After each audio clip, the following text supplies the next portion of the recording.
أعوذ بالله من الشيطان الرجيم. بسم الله الرحمن الرحيم. وكذلك بعثناهم ليتساءلوا بينهم. قال قائل منهم كم لبثتم؟ قالوا لبثنا يوما أو بعض يوم. قالوا ربكم أعلم بما لبثتم فابعثوا أحدكم بورقكم هذه إلى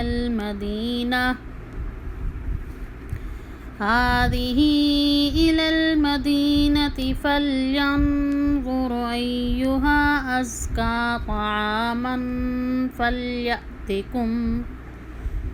فليأتكم برزق منه وليتلطف ولا يشعرن بكم أحدا إنهم إن يظهروا عليكم يرجموكم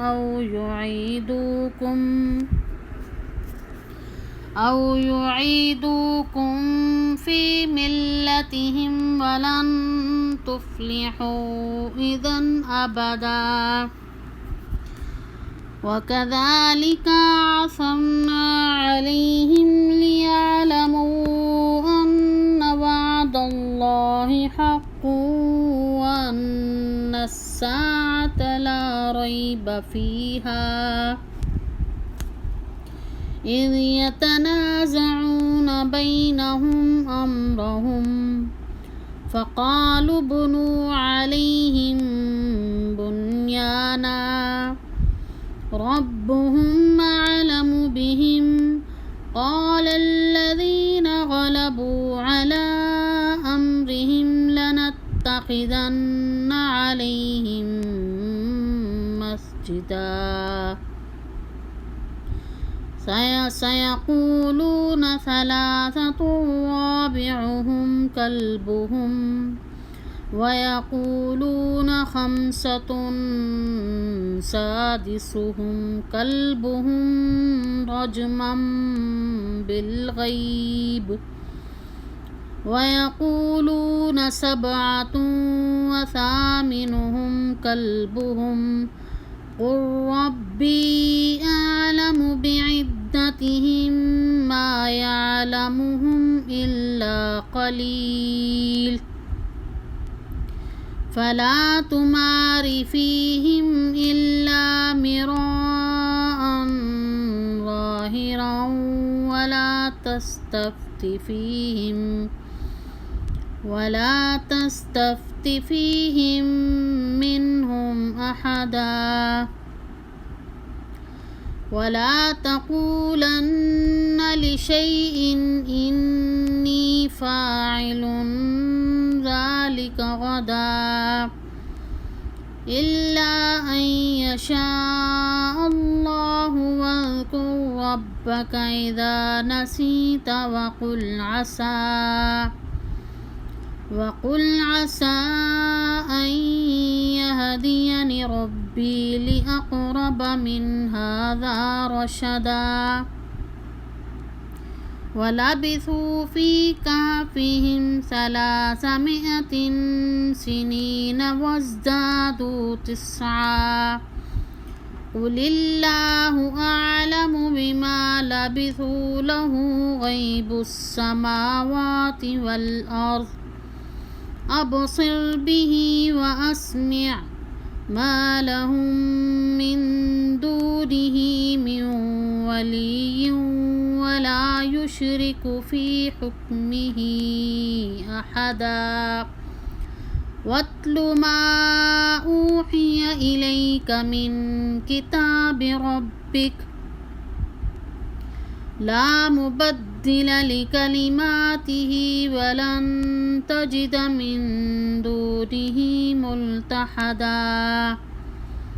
واصبر نفسك مع الذين يدعون ربهم بالغداة والعشي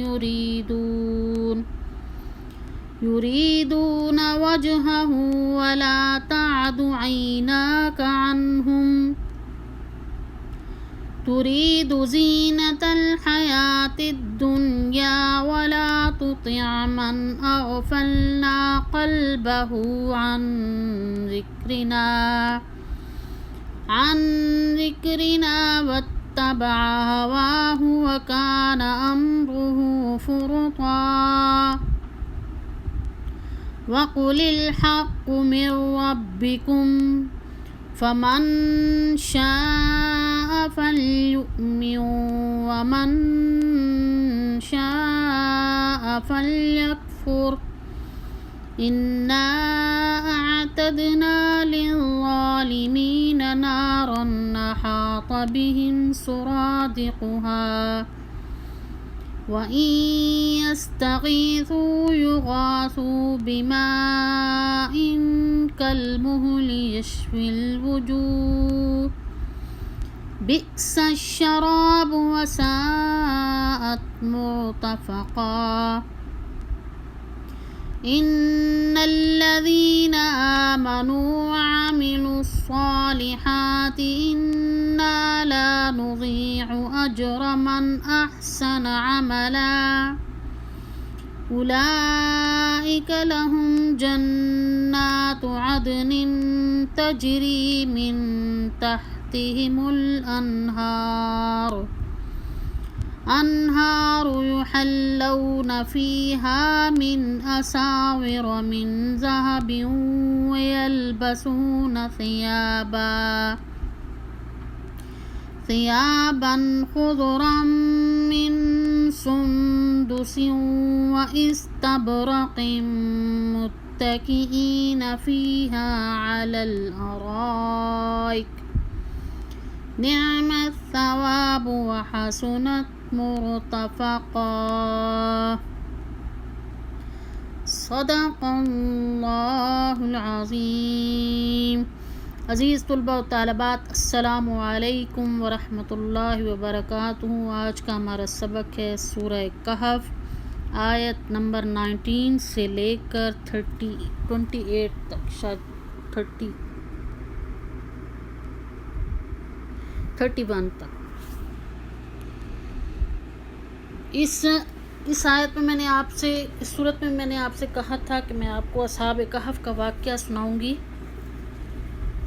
اصحاب کہف جو تھے وہ ایک دوسرے کو جانتے نہیں تھے، لیکن وہ اپنے آباء و اجداد کے ساتھ کسی میلے میں گئے تو وہاں انہوں نے فضول رسمیں، فضول باتیں دیکھی جو کہ انہیں پسند نہیں تھیں۔ ان میں سے ایک ایک کر کے آہستہ آہستہ سرکنے لگے، اور جو سب سے پہلے نکلا وہ ایک درخت کے نیچے آ کے بیٹھا، پھر دوسرا آیا، پھر تیسرا، چوتھا، پانچواں، اس طرح وہ آہستہ آہستہ آ کر بیٹھنے لگے۔ جب سب بیٹھ گئے تو ان میں سے ایک نے، وہ ایک دوسرے کو جانتے نہیں تھے، ان میں سے ایک نے کہا کہ یہ جو بہت عقل مند تھا وہ بولا کہ وجہ پوچھی کہ تم لوگ ادھر کیوں آ کے بیٹھے ہو۔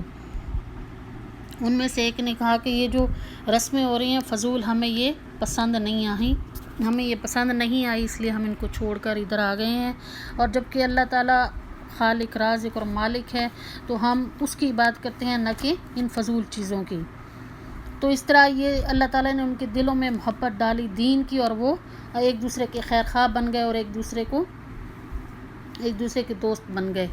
تو جب رفتہ رفتہ یہ بات ان کے دلوں میں آئی اور انہوں نے ایک جگہ کو مختص کر لیا کہ ہم نے ادھر آ کر عبادت کرنی ہے، رفتہ رفتہ قوم کو پتہ چلا گا، انہوں نے بادشاہ کو انفارم کیا کہ اس طرح کچھ لوگ ہیں، کچھ نوجوان ہیں جو کہ چھپ چھپ کر کام کچھ کرتے ہیں، عبادت کرتے ہیں کسی اور کی، یعنی ان بتوں کی نہیں، کسی اور کی کرتے ہیں۔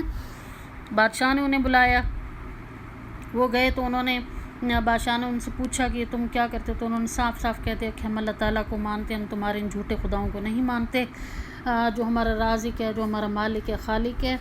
تو ان کی صاف کوئی پر بادشاہ بہت بگڑا، اس نے انہیں بہت ڈرایا دھمکایا کہ تم چھوڑ دو ورنہ میں تمہیں بہت سخت سزا دوں گا۔ تو انہوں نے کہا نہیں، جو مرضی ہو جائے ہم نہیں چھوڑنے والے۔ آخر بہت جب تنگ ہوئے تو انہوں نے جتنے بھی تھے وہ تعداد میں 5 تھے یا 6 تھے، تو انہوں نے فیصلہ کیا کہ ہم شہر سے باہر کسی اور جگہ ہجرت کر جاتے ہیں۔ دین کی خاطر انسان ہجرت کر سکتا ہے، دین کی خاطر ہجرت کی جا سکتی ہے دنیا کو چھوڑ کر، یعنی دنیا کو چھوڑ کر دین کی خاطر ہجرت کرنا ہی اصل ہجرت ہوتی ہے۔ تو انہوں نے اپنے مال اسباب، خاندان، دوست، رشتہ دار، احباب سب کو چھوڑ دیا اور ایک جگہ شہر سے باہر غار میں آ کر چھپ گئے۔ تو بادشاہوں نے کافی ڈھونڈتا رہا، اس کے ساتھ ہی آ کر دیکھتے رہے، لیکن اللہ تعالیٰ کی رحمت سے وہ وہاں پر چھپے رہے، بالکل اسی طرح جیسے حضرت ابوبکر صدیق اور اللہ کے رسول صلی اللہ علیہ وآلہ وسلم ہجرت کرنے کے لیے مکہ سے مدینہ کی طرف جب جا رہے تھے تو وہ بھی غار ثور میں چھپے تھے، اللہ تعالیٰ نے انہیں چھپا لیا تھا۔ اور کفار مکہ باہر سے کھڑے ہو کر دیکھتے، جھانک جھانک کر بہت توجہ کے ساتھ دیکھ رہے تھے کہ کہیں ادھر چھپے ہوں گے اور ہمیں نظر آ جائیں، لیکن اللہ تعالیٰ نے ان کی آنکھوں کے آگے پردہ ڈال دیا تھا۔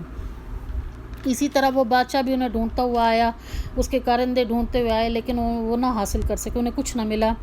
اور ایک روایت میں آتا ہے کہ بادشاہ نے انہیں دیکھ لیا تھا تو سزا کے طور پر غار کے آگے دیوار بنا دی کہ یہ خود ہی گل سڑ کے مر جائیں گے، لیکن اللہ تعالیٰ نے انہیں سلا دیا۔ تو حضرت ابوبکر صدیق حضور صلی اللہ علیہ وآلہ وسلم جب ہجرت فرما کر جا رہے تھے مدینہ کی طرف تو غار ثور میں پناہ لی۔ جب کفار مکہ بار بار آ کر دیکھتے تھے تو حضرت ابوبکر صدیق رضی اللہ تعالیٰ عنہ بہت پریشان ہوئے، فرمایا کہ اللہ کے رسول اگر انہوں نے ہمیں دیکھ لیا تو کیا ہوگا، بہت برا ہوگا۔ تو اللہ کے رسول صلی اللہ علیہ وسلم تسلی دیتے تھے، لا تحزن ان اللہ معنا، تو پریشان نہ ہو، اللہ تعالیٰ کا ساتھ ہمارے ساتھ ہے۔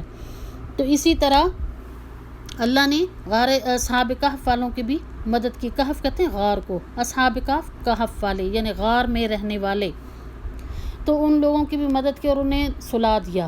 تو یہ 309 سال سوئے رہے۔ شمسی اور قمری مہینے سال کا فرق ہوتا ہے، یہ شمسی جو ہوتا ہے نا یہ بنتے ہیں 300 اور قمری بنتے ہیں 309 سال، یعنی چاند کے جو ہوتے ہیں نا وہ ہر 100 سالوں میں 3 سال ایکسٹرا ہوتے ہیں۔ تو اس طرح یہ 309 سال تک اللہ تعالیٰ نے انہیں سلائے رکھا۔ ایک روایت میں آتا ہے کہ اللہ تعالیٰ سال میں 2 بار ان کی سائٹ چینج کرواتے تھے اور انہیں سلا دیا۔ یہ ان لوگوں کے لیے یہ واقعہ ہے جو لوگ کہتے تھے نا کفار مکہ یا بہت سے لوگ جو کہ قیامت کے قائم ہونے پر، دوبارہ جی اٹھنے پر انکاری تھے، تو اللہ تعالیٰ نے اس واقعے کے ذریعے اس بات کو ثابت کر دیا کہ مجھ پر سلانا بھی آسان، اٹھانا بھی آسان، مارنا بھی آسان اور مار کر دوبارہ زندہ کرنا بھی اس سے زیادہ آسان۔ تو وہ لوگ سوئے رہے 309 سال تک سوئے رہے، اور ان کا کتا جو باہر بیٹھا ہوا تھا غار کے باہرلی سائڈ پر وہ بھی وہیں سو گیا۔ تو 309 سال کے بعد جب ان کی آنکھ کھلی تو ایک دوسرے کو کہا کہ ہم کتنا عرصہ سوئے ہیں، انہوں نے کہا کہ شاید ہم 2 دن یا 3 دن سوئے ہیں۔ تو اسی طرح انہوں نے فیصلہ کیا کہ آخر ایک کو بھیجتے ہیں، اپنے پاس جو پیسے تھے وہ ان کو دے کر بھیجتے ہیں کہ جاؤ کھانے کا کچھ لے کر آؤ۔ جب وہ باہر گیا اس نے باہر سارا کچھ چینج دیکھا۔ پہلے جو وہاں پہ جنگل ہوتا تھا اور جو آبادی جو کچھ تھا وہ سارا کچھ تبدیل ہو چکا تھا 309 سال میں، یعنی 309 ایئر میں سب کچھ چینج ہو چکا تھا۔ وہ ایک دکان پر گیا، اس نے ڈرتے اس نے کہا کہ یہ مجھے کچھ چیزیں چاہیے، یہ پیسے لے لو، مجھے چیزیں دے دو۔ تو جب اس نے سکہ دیکھا تو بڑا حیران ہوا کہ یہ کون سا زمانے کا سکہ ہے۔ اس نے دوسرے دکاندار کو دکھایا، دوسرے نے تیسرے کو، تو لوگ اکٹھے ہو گئے، ان سے پوچھنے لگے۔ تو اس نے کہا کہ ہم 2 دن ہی سوئے ہیں اور یہ سارا شہر چینج ہو گیا۔ تو اس کو سارے لوگ پاگل سمجھنے لگے، اس کو پکڑ کر بادشاہ کے پاس لے گئے۔ بادشاہ نے مسلمان تھا، جس بادشاہ کے پاس لے کر گئے وہ مسلمان تھا۔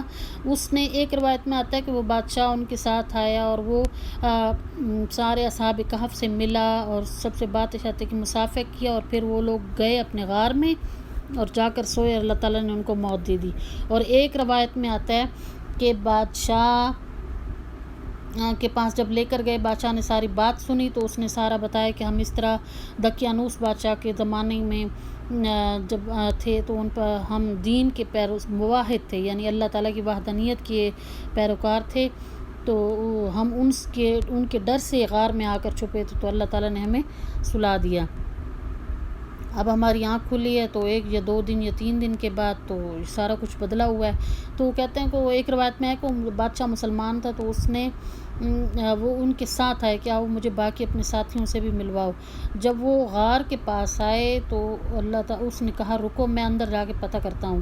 تو وہ اللہ تعالیٰ نے راستے کو مخفی کر دیا، چھپا دیا، یعنی انہیں پتہ ہی نہیں چلا کس طرف گیا اور کس طرح وہ ڈھونڈتے رہے بادشاہ اور پھر واپس آ گئے۔ ایک روایت میں یہ آتا ہے۔ دوسری میں آتا ہے کہ بادشاہ ان سے ملا اور پھر وہ غار کے اندر جا کر سوئے اور ان کو ان کی وفات ہو گئی۔ حضرت عبداللہ کہتے ہیں ایک غزوے پر گئے تو انہوں نے یہ غار نینوا شہر میں تھی۔ نینوا اور جو اصحاب کہف کا کتا تھا اس کا نام قطیر تھا۔ تو یہ نینوا شہر میں حضرت عبداللہ جب گئے غزوہ کے لیے تو انہوں نے دیکھا کہ وہاں پر ایک غار ہے اور اس میں ہڈیاں ہی ہڈیاں ہیں۔ تو لوگوں سے پوچھا تو انہوں نے کہا کہ اصحاب کہف کی غار تھی اور وہاں ان کی ہڈیاں پڑی ہیں۔ تو یہ ہڈیاں بھی اتنی بوسیدہ ہو گئی تھیں کہ اگر انہیں ٹچ کیا جاتا تو وہ مٹی ہوئی پڑی تھی۔ تو یہ اصحاب کہف کا واقعہ ہے، یعنی ثلاثۃ الرابعہم کلبہم، کچھ کہتے ہیں کہ 3 تھے اور چوتھا ان کا کتا تھا، اور کچھ کہتے ہیں 5 تھے اور چھٹا ان کا کتا تھا۔ ان میں سے کتا ان کا وہ تھا کہ ان میں سے ایک کا وہ شکاری کتا تھا اور اس نے رکھا ہوا تھا، جیسے وہ میلے میں گیا اور وہ آیا، جب وہ غار کی طرف آئے تو وہ کتا بھی ان کے پیچھے چلا آیا۔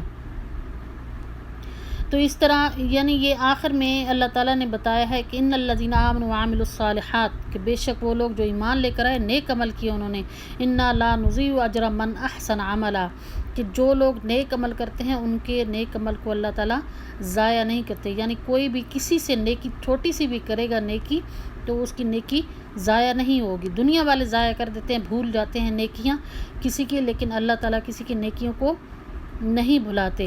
اولئک لہم جنات عدن تجری من تحتہم الانہار، وہی لوگ ان کے لیے جنت ہے، ان کے نیچے سے اوپر جنت ہے، نیچے نہریں بہہ رہی ہیں، اور انہیں سونے اور چاندی کے ثیابن کپڑے پہنائے جائیں گے جن پر سونے اور چاندی کی کڑھائی کی ہوگی، اور سندس استبرق متکئین فیہا علی الارائک، جو یہ استبرق اور سندس، یہ سندس پتہ ہے نا، یہ خوشبوئیں ہیں اور ان کو وہ لگائی جائیں گی، اور وہ سامنے ایسے بنے ہوں گے، اسٹیج بنے ہوں گے، وہاں پر وہ ٹیک لگا کے بیٹھے ہوں گے۔ یہ اللہ تعالیٰ کی طرف سے سب مہمانی ہے۔ امید کرتی ہوں کہ آپ کو میرے یہ لیسن اچھی طرح سمجھ آ چکا ہوگا۔ ما علینا الا البلاغ المبین، والسلام علیکم ورحمۃ اللہ وبرکاتہ۔